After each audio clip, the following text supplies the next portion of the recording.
जिस वाघ नख से छत्रपति शिवाजी महाराज ने अफजल खान को मार गिराया था, आखिर वो वाघ नख भारत से लंदन कैसे पहुंच गया और अब उस विरासत को लंदन से वापस भारत लाया जाना कैसे संभव हुआ, चलिए जानते हैं। दरअसल साल 1659 में जब शिवाजी महाराज ने अफजल खान को वाघ नख से मार गिराया था, उसके बाद शिवाजी महाराज ने ये वाघ नख उस समय के पेशवा को दे दिया था।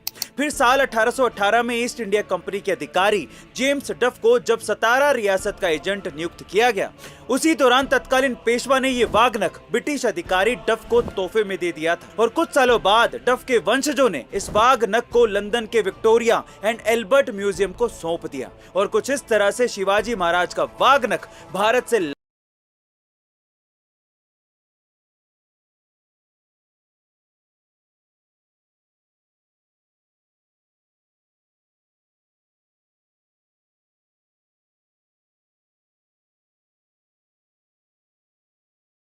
इसमें भारतीय सेना की रिसर्च टीम को हिमालय की बर्फीली पहाड़ियों पर 32 इंच लंबे और 14 इंच चौड़े बड़े बड़े पैरों के निशान मिले थे।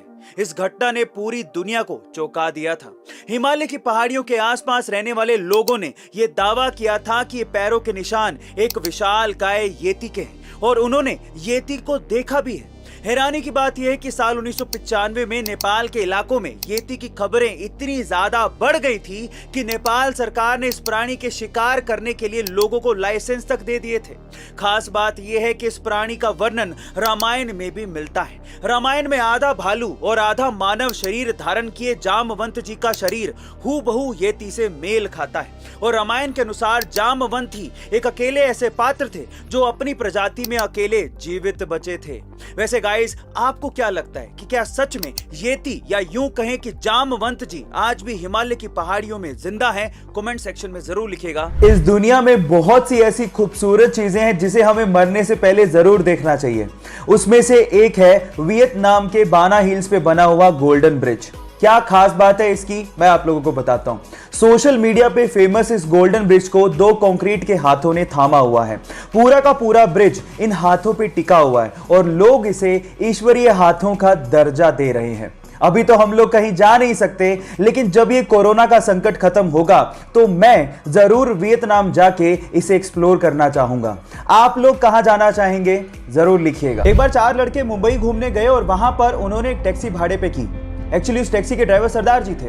अब हुआ कुछ यूं कि बोरियत की वजह से वो चारों लड़के जोक्स क्रैक करने लगे और उनमें से कुछ जोक्स सरदारों पर थे।